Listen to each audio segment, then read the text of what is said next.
Well, it's a new year, 2024, January the 25th, to be even more precise.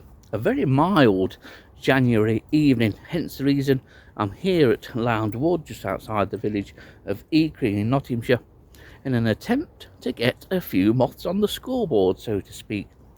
Temperature on arrival here is 11.5 centigrade, and believe me, that's positively balmy for a January evening in the UK. I've got the setup, and the breeze is quite strong here. In fact, it's stronger than I thought it would be when I left home, hence the reason I'm about 100 yards or so into Lound Wood and going to be trapping at the side of a couple of hollies. The plan is trap for an hour, maybe 2 hours, see what we get, if anything, but I'm sure something's going to turn up at the light.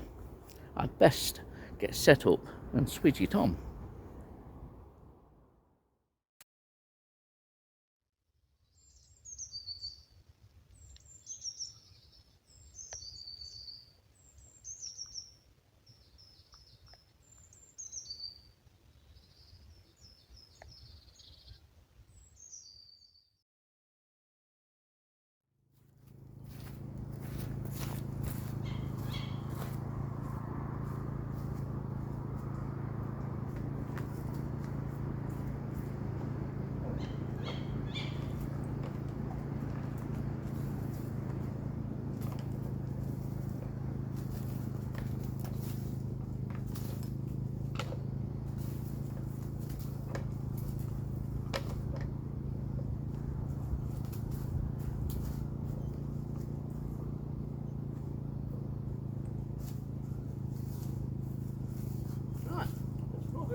Well, I'm just writing the initial notes down and the first moth is in, and quite predictably it's a chestnut. It's flittered round the back somewhere, no doubt will come spiralling and whizzing around as chestnuts tend to do.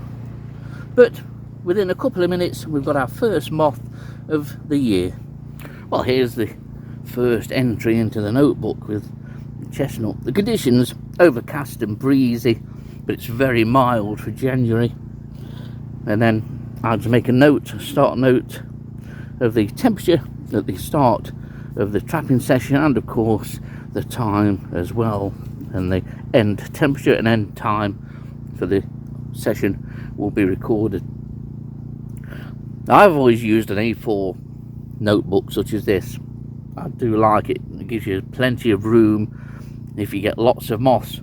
In the old days when I used to trap at Sherwood Forest, quite often you needed both these sides of the paper just for the 31 species that it can hold, because you could get so many of the grass veneers and yellow underwings, you'd be right over here adding counts of 5 at a time.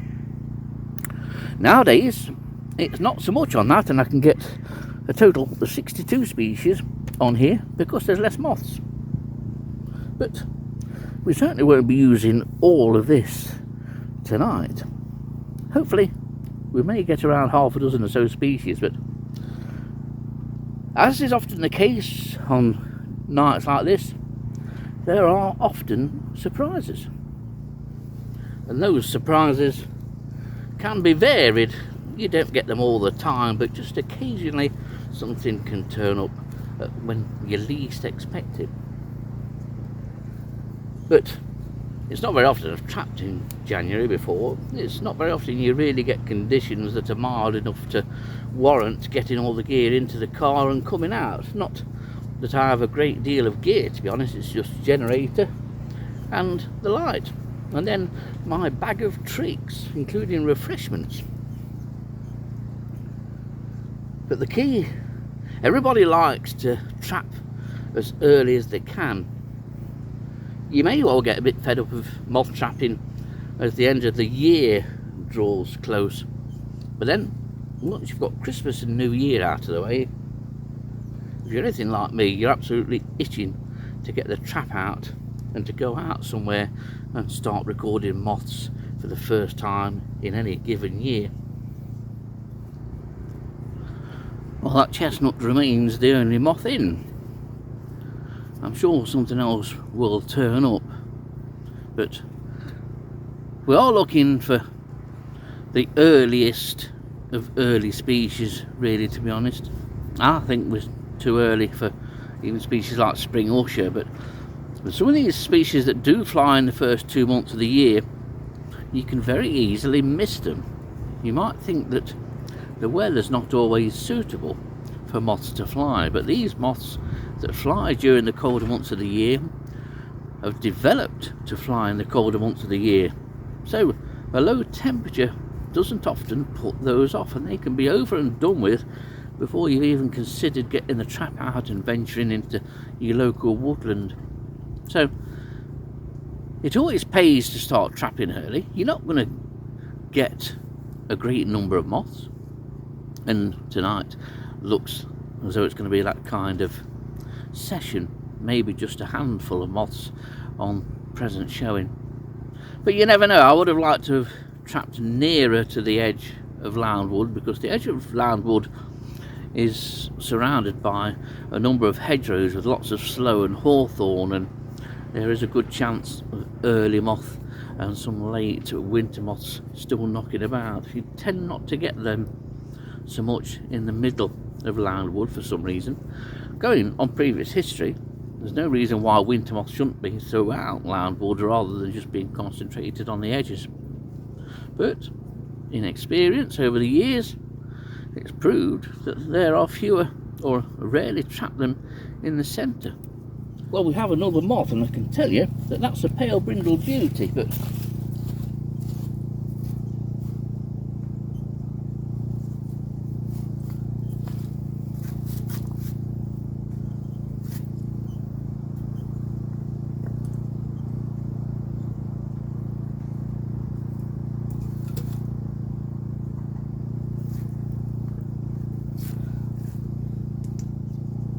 it is indeed.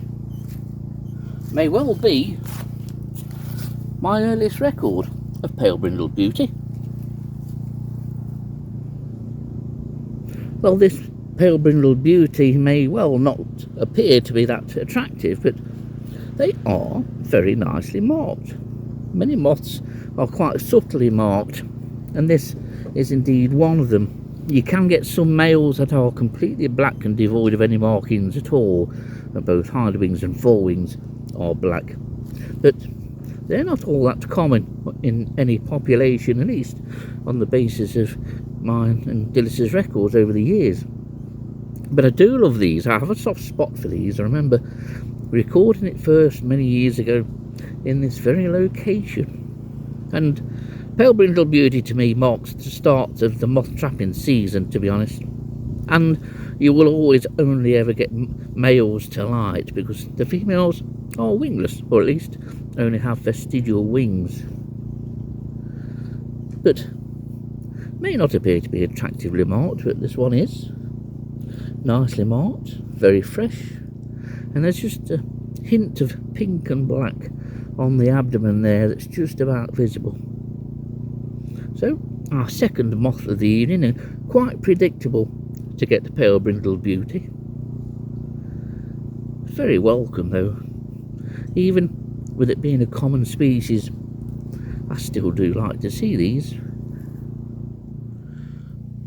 Well, here's one of the better marked Tortricodes alternata that have arrived at the light here. This one's fairly contrastingly marked. The wings, the forewings towards the head, towards the base of the wings, are quite distinctly paler than the rest of the wings, but it varies from Tortricodes alternata to Tortricodes alternata. Some are just a little bit more contrastingly marked than others, and to be honest, the majority are quite dingy really, and there's little going for them, but they will occur in numbers if you trap in woodland. At home, you need to be close to woodland to get one of these. I've never had one of these at home, But it's nice to get 2 or 3 that we have at the moment here this evening. It's just a species I was expecting, and it does fly early in the year, in sort of late January and through February. It's one of those that you can easily miss. Now, a little while ago I mentioned that I thought it was perhaps too early and not to expect this species, but lo and behold, this male spring usher has turned up. I do love spring ushers. They used to be really rare. I remember getting my first one here a number of years ago, but in the last couple of years they seem to have increased here, but never used to get them. Unless this is one of those species that flew that early. By the time I started trapping here late February, spring usher was pretty much done. But it is a very attractive moth. Again, the female doesn't fly. I'd like to find the female of these, but until then we have to make do with the males. They are beautifully marked and very variable, incredibly variable. Some have contrasting black bands across the wings and are quite beautiful. I may well take this home just for something to photograph tomorrow morning. So, our 4th species, and this delightful spring usher. Well, we have another species in. Hopefully this won't be too dazzling, but look at this for a beauty. It isn't actually a beauty. This is a mottled umber and an absolute corker. And to be honest, it looks as fresh as a daisy, this individual. These tend to fly late in the year, but in certain conditions, if the temperature late in the year is very cold, they will fly in early months of the year. And this is an absolute stonking male. Yet again, another species which is characterised by flightless females, but what a beauty. I know all of the moths that I've showed you have been various shades of greys and browns, but just look at the markings on this. Being brightly coloured and gaudy has little place in the moth world, and this beautiful male certainly doesn't need any bright colours. I'd forgotten that mottled umber may well turn up, and it's a corker. Look at that, a 10-spot ladybird has appeared out of the leaf litter.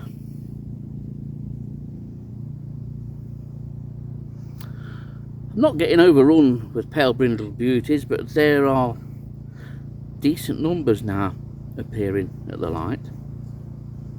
But it's the beauty of this mottled umber. It rivals the beauty that I've showed you in spring usher.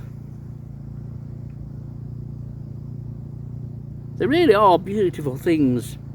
Moths are in general extremely underrated, but gradually becoming more and more popular. In fact, the recording of moths in Nottinghamshire has increased enormously in the last 20 or so years, certainly since I've been interested. But if you come out on a January or February night, or any time after November, and you take and make the effort to come and collect all your gear, drive out somewhere into some woodland, set all that gear up, plonk yourself down for an hour and get one of these, then to me it's reward in itself. Beautiful insects, and it's appreciating exactly what you've caught that makes moth trapping such an enjoyable hobby, even if it is rather lonesome, or antisocial is a more accurate description, but I don't mind that. A bit of peace and quiet from the atrocities in the world, and peace and quiet all gained through an interest in these insects. Well, as you can see, the notebook is getting more ink on it. Well, I've got to the half a dozen species. I'm very, very happy with half a dozen species, considering how windy it is outside of Lound Wood. Single chestnut, 8 pale brindled beauties, 5 tortricodias alternella, although I will have a count up because I suspect there may be 1 or 2 more. And then we've got 3 spring usher now, an Ipsilofa ustella, which is potted up for photographing tomorrow, as is the mottled umber. Not a bad little selection for late January, but I intend to give it till about 7:15, so about 19:15 we'll be packing up.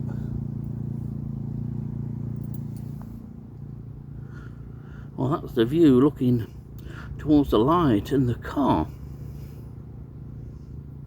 Very pleased with the numbers of moths. Not big numbers, but don't expect big numbers in January. And if you're trapping at home and you're in a suburban or urban area, don't expect a deal at all. You may be lucky and get a light brown apple moth, and that's about it this time of year. And if you do need a fix of moth trapping in January and February and early March, you really need to get out to your local woodland. And something is flitting around there, something else has just dropped in, so we'll go and have a look and see what that is.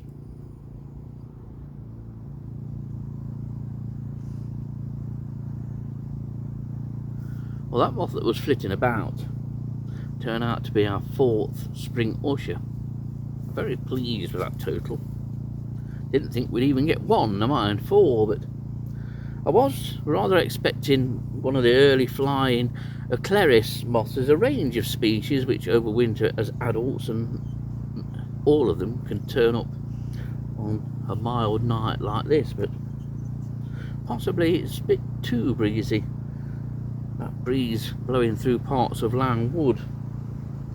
It's been very good here. There are 2 hollies. They're not particularly thick hollies, but they are offering some shelter.